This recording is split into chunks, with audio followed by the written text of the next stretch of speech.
श्रीनगरमध्ये महारक्तदान शिबिराचं आयोजन करण्यात आलंय। सांगलीचे 1000हून अधिक पैलवान रक्तदान करणार आहेत। ऑपरेशन सिंदूर निमित्त महारक्तदान शिबिराचं आयोजन केलंय।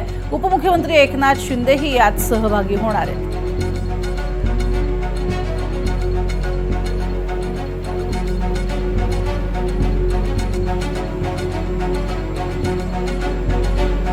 चंद्रहार पाटील यांच्याशी बातचीत केलेली आहे आमचे प्रतिनिधी रामराजेश शिंदे यांनी।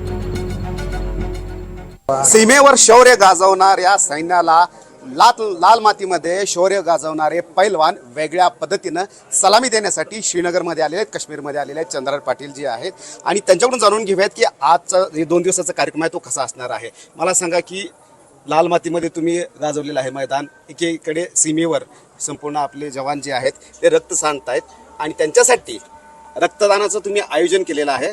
कन्सेप्ट संकल्पना नेमकी काय आली, कशी आली? खरं तर एकनाथजी शिंदे साहेबांच्या नेतृत्वाखाली काम करत असताना साहेबांचं जे देशप्रेम बघितलं मी, कारण पहिलगामला हल्ला झाल्यानंतर दुसऱ्या दिवशी साहेब स्वतः तिथं पर्यटक सोडवण्यासाठी देशातला पहिला नेता आहे की तिथे पोहोचलेला होता। पहिलगामच्या हल्ल्यानंतर पर्यटकांना सोडवण्यासाठी खास विशेष विमानं घेऊन शिंदे साहेब तिथे आलेले होते।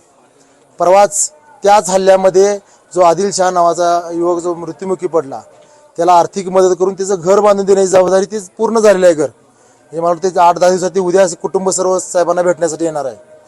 त्यानंतर परवाच 25 वर्ष कारगिल युद्धाला विजयाला झाल्यानंतर शिंदे साहेब इथं येऊन मॅरेथॉन स्पर्धेला येऊन गेले। खरं शिंदे साहेबांचे देशप्रेम बघितल्यानंतर आमच्या मनामध्ये पण भावना यायला लागली की आपण पण साहेबांच्या नेतृत्वाखाली देशासाठी आणि पक्षासाठी काहीतरी करावं।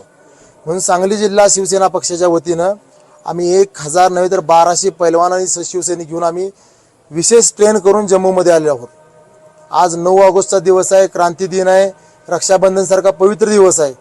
रक्षाबंधन सोडून सर्व माझे युवक पैलवान मंडळी आज जम्मूमध्ये आलेले आहेत की रक्षाबंधन प्रत्येक बहिणीने सांगितलं की माझा भाऊ रक्षणासाठी आम्ही तिला राखी बांधतो, पण जे देशाचं रक्षण करतायत सैनिक, ते आपल्यासाठी रक्त सांडतायत, ज्यांच्यामुळे आपण आज घरात सुरक्षित आहोत, त्या सैनिकासाठी तुम्ही रक्त द्यायला निघालेले आहात। त्यामुळे बहिणींचं सुद्धा त्या गोष्टीमध्ये संमती मिळाली आणि खरं आज 1000 नाही तर 1200 पैलवान घेऊन आम्ही इथं आलेलो आहोत।